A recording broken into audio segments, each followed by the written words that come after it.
So the third arrow is the resonance arrow. Now कई बार हमने ये देखा है, in case of the resonance arrow, for example this is benzene and this arrow is known as resonance arrow. So we can say that this bond transfer to here, this bond transfer to here, and this bond transfer to here. So it gives this like molecule, right? So this is the example of resonance arrow. Let me take one more example. For example, azide benzene. So here N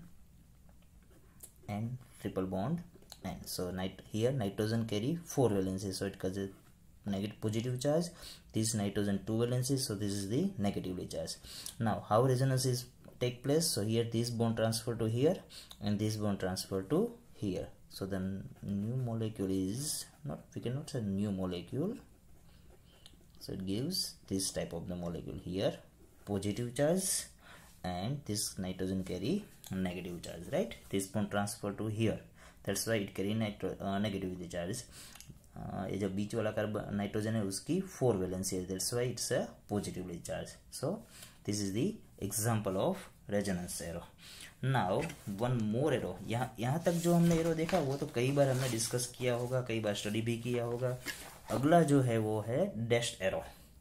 तो fourth one is the dashed arrow.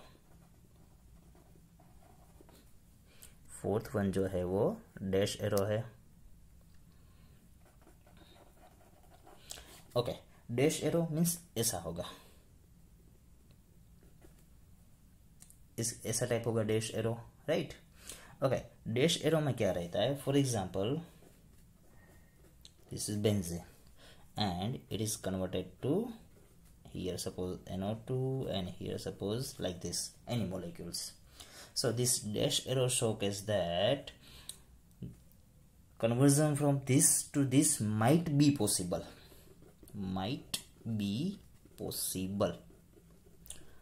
but here need to invent. इसमें से इस convert हो सकता है, लेकिन क्या रहेगा कि यहाँ पे जो रिएक्शन कंडीशन की रिक्वायरमेंट है वो अभी तक रिसर्च नहीं हुआ है उसका. समझ में आ रहा है? डैश एरो कब यूज कर सकते हैं कि इसमें से पॉसिबल है, सपोज कि X to Y conversion is possible, but how? So temperature, pressure, catalyst, reagent is not still invented, right? So उस केस में हम डैश एरो को यूज करते हैं. Means transformation is might be possible, right, but the reaction condition at not discovered, right? Now the fifth arrow है वो है double headed arrow. double headed arrow. Okay, for example A and B bond है. As we know that one bond is formed by the 2 electrons. Let me take this molecule like this. Suppose कि यहाँ पे हम bond दिखाते हैं. Okay, double headed means this is double headed, 2 head है, ए वाला और ए वाला. इसको हम बोलते हैं single headed. A single headed. A double headed arrow क्या शोकेस करता है? सपोज कि हम ऐसे दिखाते हैं. So we can say that both the electron goes to be atom. So now A is positively charge, B is negatively charge. What is the product? That is not important here. But double headed arrow shows that both the electron transfer to any one atom.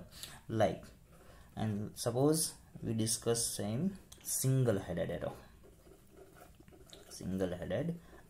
So in this case, one electron. For example, select we take the same example AB. Here 2 bonds. So one electron transformation is shown by the single headed arrow. This is the single headed arrow here. So this arrow showcases that there is a transformation or transfer of one electron. So A radical and B radical is the product. Clear? So this is the double headed arrow and single headed arrow. Now the 7th one is the broken arrow. Right? The 7th one is the broken arrow.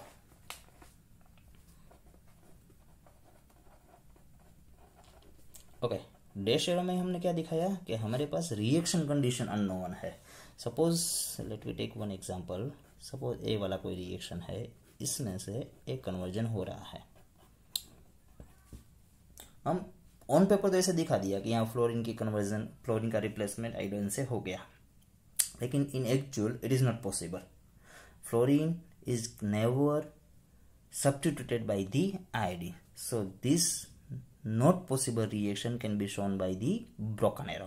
So to showcase the broken arrow, just cut down this arrow. Either you can cut down or you can just cross mark on the arrow. So this arrow notation shows that transformation from this molecule to this molecule is not possible. Transformation from this molecule to this molecule is never possible, right? And the last one is the retrosynthesis arrow. This is important in your higher class pericyclic reaction. Retrosynthesis arrow. तो stereochemistry, pericyclic chemistry, इसमें एक रिट्रोसिंथेसिस का होगा. Okay, retro word भूल जाओ. हमारे पास क्या है? सिंथेसिस. सिंथेसिस में क्या रहे? सपोज कि A is converted to B plus C. This is synthesis, right. Suppose आपको हम बोलते हैं कि चलो बी का सिंथेसिस करो, तो आप कहाँ से करोगे? ए में से करोगे. ए का रिएक्शन कराओगे बी प्लस सी से. सपोज कि बी इज मेजर प्रोडक्ट है, ए माइनर प्रोडक्ट है, डजंट मैटर, लेकिन ए का कन्वर्जन बी में हो रहा है. रिट्रोसिंथेसिस में क्या रहेगा? बी एंड सी मिला के क्या बनाते हैं? A. So this is the retrosynthesis, reverse trend. Suppose मैं ये बोलता हूँ कि आपको ए बनाना है, तो आप क्या करेंगे? सपोज के बेंजीन लेंगे, उसमें कुछ CH3Cl ऐड करेंगे और ए बन जाएगा. अगर आपको बोलता है कि सपोज कि हमें ए बनाना है, तो फिर क्या करोगे? इसमें से ए कराना है, तो हम क्या करेंगे? ए सर ये. So this is the retrosynthesis, reverse of the reaction, right. इसका कंसेप्ट जो है वो कहाँ पे यूज होता है? तो वो फार्मा इंडस्ट्री में होता है. सपोज के फार्मा इंडस्ट्री में कोई एक्टिव मॉलिक्यूल है जो जिसकी बायोलॉजिकल एक्टिविटी बहुत सारी है, और सपोज कि वो कॉम्प्लिकेटेड मॉलिक्यूल है, तो उस केस में क्या करेंगे? पहले मॉलिक्यूल डिजाइन करेंगे, उसके बाद उसकी सिंथेसिस डिजाइन करेंगे. For example, let we take some cholesterol type material. Suppose कि ए वाला कोई मॉलिक्यूल है, यहाँ पे कुछ है, यहाँ पे सपोज के कुछ है, यहाँ पे है, यहाँ पे है, यहाँ पे है. ए वाला सपोज कि कॉम्प्लिकेटेड मॉलिक्यूल है, तो मॉलिक्यूल के हिसाब से ये पता चला कि इसकी बायोलॉजिकल एक्टिविटी बहुत अच्छी है. एक कोलेस्टेरॉल मॉलिक्यूल बोलते हैं इसको. ये 6 member, 6 member, 6 member and 5 member ही. सो ऐसा कोई कॉन्फ़िगरेशन हो तो उसको कोलेस्टेरॉल टाइप मॉलिक्यूल बोलते हैं. तो इसमें क्या रहता है कि कोलेस्टेरॉल टाइप मॉलिक्यूल है, राइट. अब इंडस्ट्री वालों को ये पता चला कि ए मॉलिक्यूल हाईली एक्टिव है, तो अब वो क्या करेंगे? वो सोचेंगे कि ए हमें बनाना है, तो कितने स्टेप में रिएक्शन होगा, कौन से वाला स्टार्टिंग मटेरियल यूज करेंगे. तो ये उल्टा प्रोसेस चलेगा. पहले मॉलिक्यूल डिजाइन करेंगे, बाद में उसकी सिंथेसिस डिजाइन करेंगे, तो उसको बोलते हैं रिट्रोसिंथेसिस. इसको हम डिस्कनेक्शन अप्रोच भी बोलते हैं. Disconnection approach. इसको हम मॉलिक्यूल को डिस्कनेक्ट करेंगे, ब्रेक करेंगे. और कहाँ तक ब्रेक करेंगे? जब तक कोई सिंपल रिएजेंट और सिंपल रिएक्टेंट नहीं मिलता है. इसकी मेन एप्लीकेशन क्या है? इसको हम ब्रेक करेंगे, सिंपल मॉलिक्यूल तक जाएंगे कि जिसमें से हम इस सिंथेसाइज कर पाए. Is it so? तो this is the mainly 8 type of the arrow notation is use in the organic chemistry. Now the last topic in this chapter is the living group. last topic in this chapter is the living group. Most important chemistry associated with this part, living group. Now what is the living group? The living group is a functional group that is eliminated with the electron, which is always eliminated with the electrons. सो हम ये बोल सकते हैं कि generally elimination with the electron कौन करता है? तो कि जो इलेक्ट्रोनेगेटिव एलिमेंट होते हैं वो करेंगे. इलेक्ट्रोनेगेटिव एलिमेंट्स कौन रहेंगे? सपोज कि पीरियोडिक टेबल है हमारा, तो यहाँ पे जो भी एलिमेंट्स रहेंगे वो रहेंगे इलेक्ट्रोनेगेटिव, क्योंकि in periodic table going from left to right electronegativity is always increases. In periodic table going from left to right, electronegativity always increases. So we can say that here carbon, nitrogen, oxygen, fluorine. तो हम ये बोल सकते हैं कि carbon से nitrogen की electronegativity ज़्यादा रहेगी, नाइट्रोजन से ऑक्सीजन, और highest electronegative is fluorine. Fluorine की इलेक्ट्रोनेगेटिविटी 4 है, पूरे पीरियोडिक टेबल में सबसे ज़्यादा इलेक्ट्रोनेगेटिव एलिमेंट अगर कोई है तो वो है फ्लोरीन। फ्लोरीन को हम हाईली इलेक्ट्रोनेगेटिव एलिमेंट कंसिडर करते हैं, राइट। ओके, तो हमने दिखाया कि लिविंग ग्रुप है वो eliminate with the electrons, that's why we can say that the living group must be a electronegative element. Electronegative element कहाँ पे रहेंगे, तो पीरियोडिक टेबल पे जो राइट हैंड साइड है, सपोज कि ए लेफ्ट हैंड साइड रहेगी, ए राइट हैंड साइड रहेगी, तो राइट हैंड साइड पे जो एटम्स है वो इलेक्ट्रोनेगेटिव रहेंगे। दूसरी बात क्या दिखी हमने, by going from left to right electronegative increases, by going from top to bottom electronegativity is always decreases, right. Now, the nature of living group is important in SN1 and SN2 reaction। हमने SN1 और SN2 में क्या देखा था कि यहाँ पे OH था, Br आता था, A वाला निकल जाता था, तो OH क्या था, OH माइनस के हिसाब से निकलता था, that means it is remove from the molecule with the bonding pair of electrons as ions, anions, right. तो ये बॉन्डिंग का इलेक्ट्रॉन लेके निकल रहा है, इसलिए हमने बोला कि leaving group eliminate with the electrons, right. Now better is the living group, better is the reaction speed, better is the reaction। अगर कोई लिविंग ग्रुप इजीली मॉलिक्यूल में से निकल जाता है, that means the speed of the reaction is always higher. फिर से बोल रहा हूं, if any leaving group leaves the molecule easily then the rate of the reaction, speed of the reaction is always high, right. In this case we can describe that fluorine, chlorine, bromine and iodine. So this is the most right hand side element in the periodic table, and out of these four, chlorine, bromine and iodine is the best living group, right। So हम बोलते हैं कि chlorine को हम best living group बोलते हैं, क्यों, क्योंकि वो Cl माइनस ये बॉन्डिंग का इलेक्ट्रॉन लेके निकल जाएगा, that's why chlorine, bromine and iodine is the best living group. Fluorine best living group नहीं रहेगा क्योंकि उसकी इलेक्ट्रोनेगेटिविटी ज़्यादा है, राइट। लिविंग ग्रुप है लेकिन बेस्ट लिविंग ग्रुप नहीं बोल सकते क्योंकि वो F माइनस इतना रिएक्टिव होगा कि F माइनस अकेला कभी नहीं रहेगा, ये किसी ना किसी के साथ बाइंडिंग कर ही लेगा, मीन्स के इतना स्टेबल नहीं रहेगा कि वो F माइनस, सपोज कि हम बोलते हैं कि माइक्रो सेकंड के लिए भी F माइनस नहीं रहेगा। Cl माइनस की स्टेबिलिटी होती नहीं है लेकिन उतने तो स्टेबल होगा, इसके कंपैरिजन में ज़्यादा स्टेबल होगा। So chlorine, bromine and iodine is the best living group, out of that chlorine is the best living group, right. चलो ये बात तो हो गई। ओके, लिविंग ग्रुप की बात करें तो आयोडीन बेस्ट, उसके कम ब्रोमीन, उसके कम chlorine.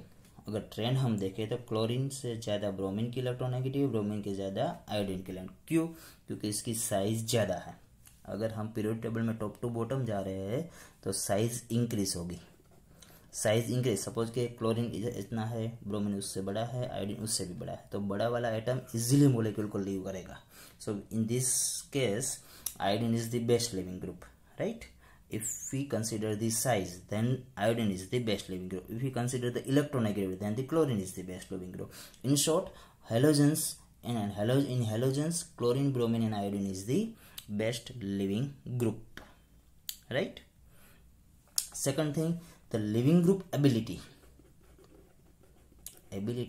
of living group is depend on the strength of R-Y bond.